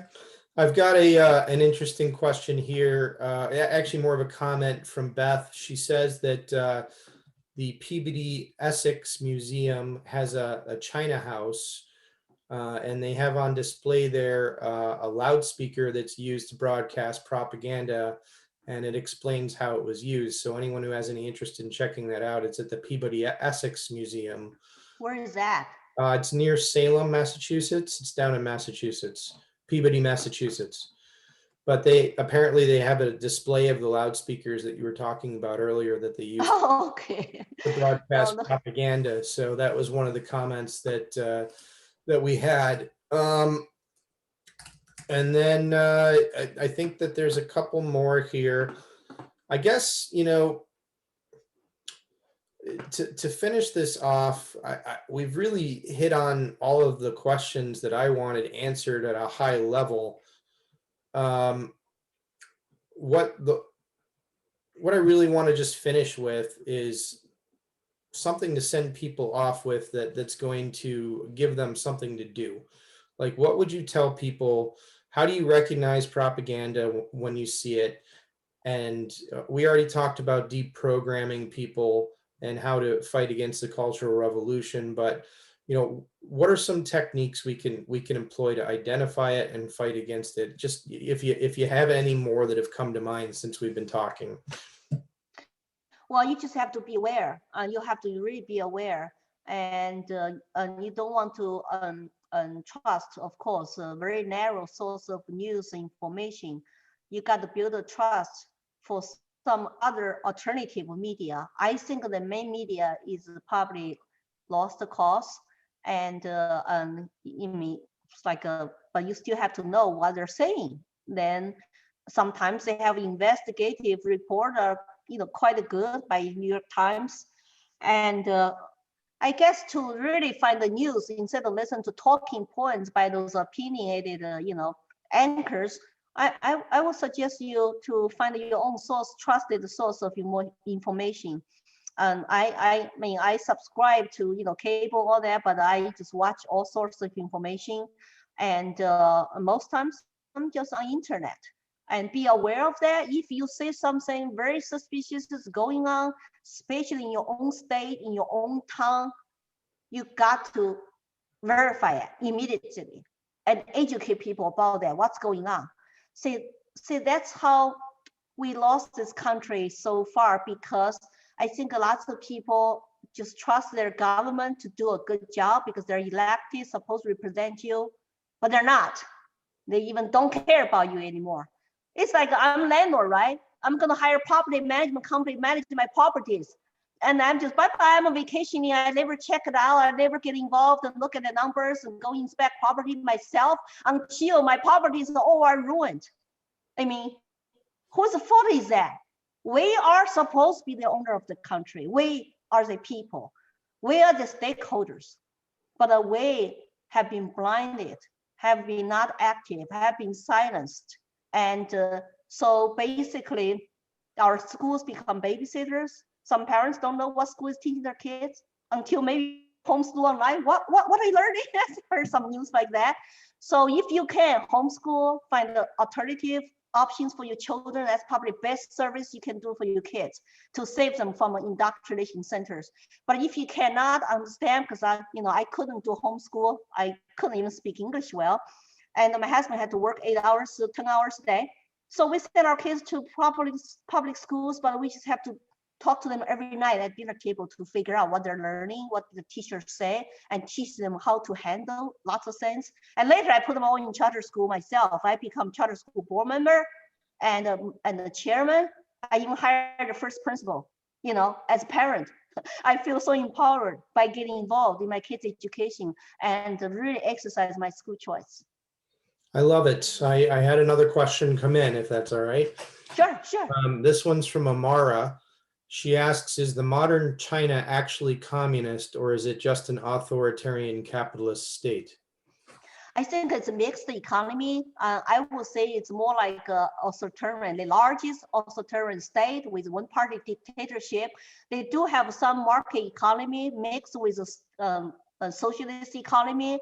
So at one point, there were about, I would say 60% private business, private companies, and people doing their own thing.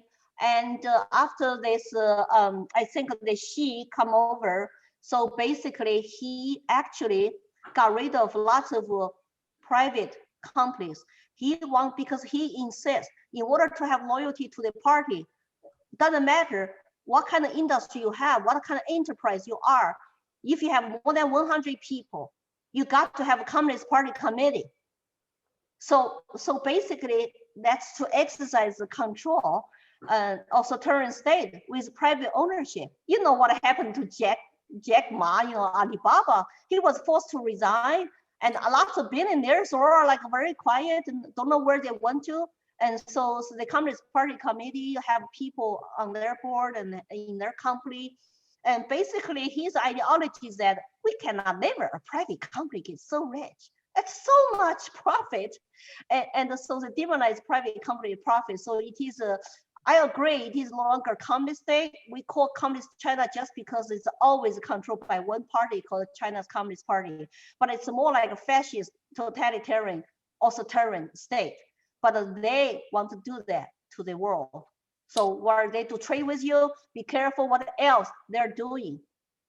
Well, fascism is really just a centralized form of socialism, is it not? Yeah, I mean, fascism is a, you remember the party around it is a socialist state. Yeah. So Yeah, you can have a private property, you can do what I said, basically. And right, they can confiscate your property one night, freeze them. right. I mean, you have some semblances of a free market built in, but it's really big corporate business that's controlled by the government as opposed to a true free market capitalist system, which I don't even know if we have much of anymore in the United We States. have a mixed economy too. We have a lots of, sectors are controlled by government. New Hampshire was one of the states that had more small businesses per capita than most other states in the country. We've been a fairly free state for a very long time. This COVID-19, pandemic, if you want to put quotes around that, has really hurt our small businesses more than anything else. And do you have any ideas on how we can start talking to people to alleviate their fear and to try to get them to go back out and interact in society and build businesses and part of I think the solution here is creating that voluntary small business economy that we had not very long ago, and really building that back up again. Is that something that we can do outside the reins of the bureaucratic state? Can we, or do we need to reform the state, or both? That's why so many businesses were afraid to fight back, because state is going to take over their license. So when you give state, you have to ask for permission every time when you start business. Doesn't matter what you want to sell, or you store the restaurant, the bar, whatever. Then you're afraid they take away your license. You cannot legally conduct business, which is wrong. The government licensing is just to basically take away your freedom to earn a living, then sell that right back to you. So I think that's something we should focus on this state, to get rid of as many license requirements as possible through your representative government, state house, state senate, and governor sign it. So that way they cannot shut you down. Because let's say you have a bar, you have a restaurant, you don't need a government license. You just say, take a hike. I'm going to open for my customers. Doesn't matter what food, what virus we have. I will go there and eat. What's wrong with that? I was so sad to drive around the country for 2 months. There's some cities, like especially New York State, it's like a dead. One woman told me, you're my first couple tonight, and I have not made tips for whole evening. And it's just so sad. It's like, why can't business people all over the state or in your own state team up to say, back off, government, we're going to open. We don't need the permission to open. But we don't say that because we rely on government permission for licenses. Right. And they can shut you down. And they can make you do whatever they want. They can make you to wear a mask. Later, what else are going to make you to wear or not to wear? I don't know. It's just a very slippery slope. Then they're going to do what later? Force you to do vaccines, to force you, like you must get a vaccine before you even fly. I'm just worried now. I cannot fly anymore if I don't want to take a vaccine. I know my mask. I'm super healthy. I have 99% survival rate if I get this COVID. Why should I take a vaccine? 93 survival rate. Well, what the hell? Like, I'm not going to take it. But what if I cannot fly? This whole country needs to be like Germany. Remember Germany? They had 1 million people march to Berlin. Have we the biggest protest in the country? Probably is January 6th. It's domestic terrorists now. They control their rhetorics. Just because some politicians get scared. We will condemn the violence always, always. But what do we live to? What is the option left if we cannot have 1 million people march to the Capitol peacefully to say, you need to listen to us. We don't want to shut down anymore. We have right to make a living. We are free human beings. Where are those Americans today? I don't know. Well, we have two of them here, and then another 20 plus that are still with us, and some more online. So I think the Americans that are here listening right now are among those looking for a solution to these problems.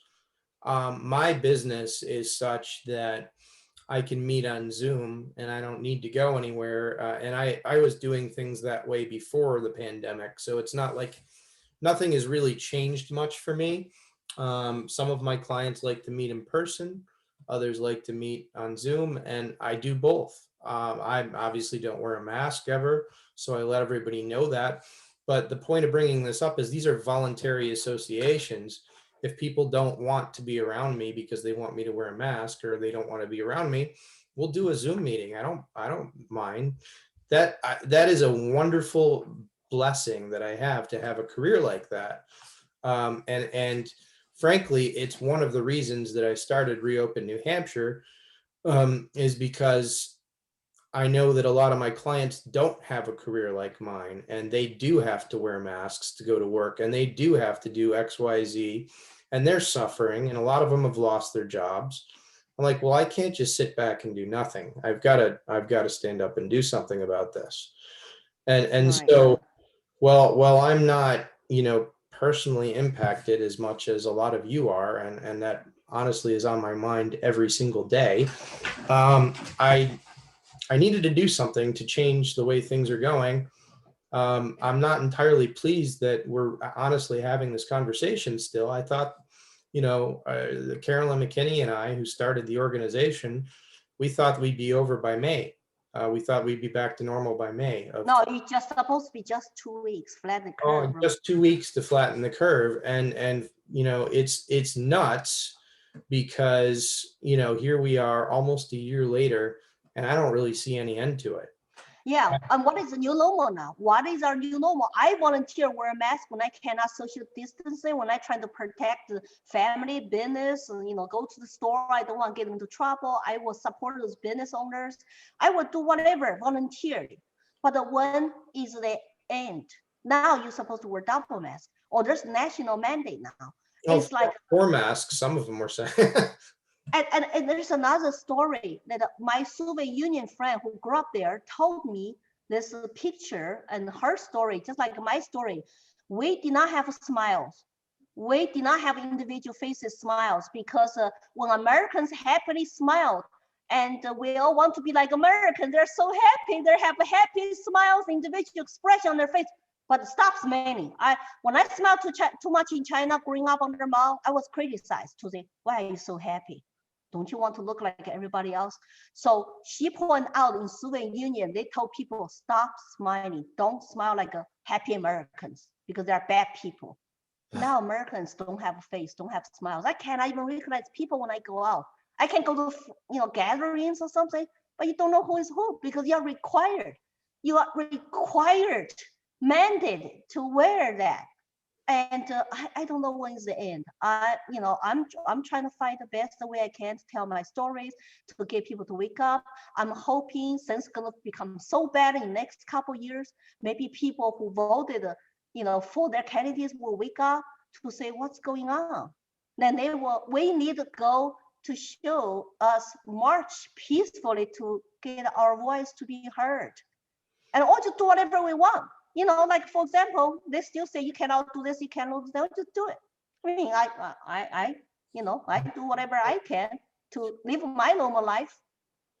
Well, Lily, we really appreciate you being with us tonight. I just want to give everybody an overview of what to expect going forward. We have Melissa Blasek, who's our executive director, handling the day-to-day operations in the legislature. She's doing an amazing job of tracking bills and working within the committee system to pass some of the legislation that's going to prevent this from happening again. It, frankly, people, is an uphill battle. We need you to contact these committees often, every day, possibly.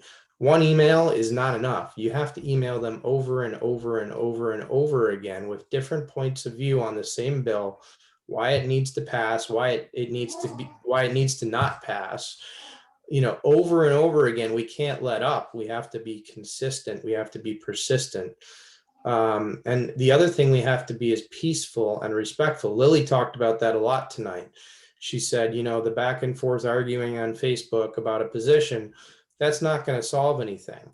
What is going to solve everything is here, this is the truth. Here's the basis for me saying this is the truth. And I'm going to leave it at that. I'm not going to argue it over it with you, because I have the facts to back up my point of view, and here they are. You can go look at them. If you're not going to look at them, the discussion's over. Let's really, you know, focus on, you know, what we're going to do, you know, to get this truth inculcated out there. Each one of you listening and watching and participating here tonight can do that. You know, we've provided a lot of information in our emails. I know there's another group, Rise Up New Hampshire. We work closely with them. I very much like John Michael Dumas, who's running that organization. He's doing a lot of similar stuff to what we are, but he's also bringing a different angle to it. And I think both of our organizations are focused on the same goals, which is frankly getting things back to the normal that we remember back in 2019. And then Sharon Wilson is asking Elizabeth who name again, others to I don't know what you're referring to, Sharon. You'll have to, why don't we put you on the microphone to ask your question?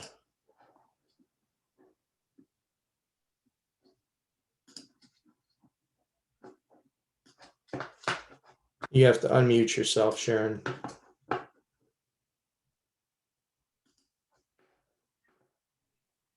Okay, can you hear me? Yeah. Yeah. You had mentioned Elizabeth, someone that you're working with, and then my other question was who? Oh, Melissa Blasek. She's a Melissa. Melissa Blasek is a representative from Merrimack, and she is our executive director. I'm the chairman, and she's our executive director. She's running the day-to-day operations inside the legislature of the efforts that we're working on. She's working with the committees and you know, trying to keep her a handle on the bills that we're supporting and the bills that we're opposing. And then I'm working with Melissa on the emails and putting all the lists together of things that we need action on. So that's you know, that's really, you know, you look for our emails every Sunday or Monday. I'm going to write them on Friday, but we're putting them out Sunday or Monday. So really look for those emails and participate. That's what Lily has been asking us to do all evening. And, you know, and that's what I'm asking you to do. I'm done. Can I state something? Go ahead. On the topic? I'm going to tell you that I actually went to Washington, D.C. January 6th. And I had gone also to the Tea Party rally years ago, which was very peaceful, et cetera. And that's what I expected we would be doing there. And again, as Lily says, it's an effort to make a difference, to speak out and say, we're fed up. You know, we feel so muted and unheard. And if you're only a single person, there had to be 1 million people there, and only a fraction caused what they did. I have pictures from when we went of the peaceful march to the Capitol back with the Tea Party, and this was to be the same thing. And all of the people that I were with were there for the same purpose, not just to protest the you know, what we thought was fraud in the election, but just to have our voices heard, to say, listen to us, as Lily is talking about. And because a few people did what they did, we now have to come out of a ditch that we've been thrown into and paint a brush painted with the same brush. And so our struggle is even harder now. Well, Sharon, I'm really glad that we're finishing off with your point, because it really hits home what I've been talking about for the last several months, and that is we have to remain peaceful at all costs, no matter what. If we are going to protest again, we've got to make sure to do it in a way that is, we're expressing our, the truth of, our message, but we're not in any way raising our voice. We're not becoming violent. We're not doing things to damage property. We're just simply going out and speaking as a body politic and saying what's happening has got to stop. We need to change course. And so, right now, the best way for us to do that is by, testifying on these bills that are before committee. And they're not just all reopened bills. I mean, our bills are focused on this pandemic and the things we've been dealing with in the last 11 months. But there are other organizations out there that are supporting other bills that are just as important. So get involved with the legislature, because I was in the legislature in 2011 and 2012. They really do listen when a whole bunch of people testify on a bill. That matters. It really does change their minds. So get involved, send emails, make phone calls, go to committee hearings, testify at committee hearings on bills. That stuff really matters. HB 63, the bill to end fines for businesses that were affected by the pandemic. Melissa reported on it in one of her executive moments. But what I can tell you about it from what I know is that they heard from more than 200 of you, and that changed the outcome. So really, really, really important to get involved. And I think, Lily, you've made that very clear with your testimony tonight and your story. Your answers to the questions were amazing, and I really appreciate all the time that you spent with us here tonight and going over everything. We're going to close, folks, because I haven't eaten dinner yet, and I want to go do that. And Lily has to do some things too. We plan to go till 9, and it's past 9. So I really appreciate you, Lily, and I appreciate all of you folks for attending. Email me if you want to get involved in a different way or want me to direct you. Email Melissa if you have any questions about the bills. Both of our emails are going to be available in the emails we send out. I am chairman at RebuildNHampshire.com. Melissa is director at RebuildNHampshire.com. So that's all for tonight. Thank you so much. And you all have a great evening, and God bless you. Thank you. Good night, and keep fighting. Keep And I will be testifying for that educational freedom account on Thursday, next Thursday. Excellent. Thank you, Lily. Good night. Me too. Bye. Bye-bye. Good night, everybody.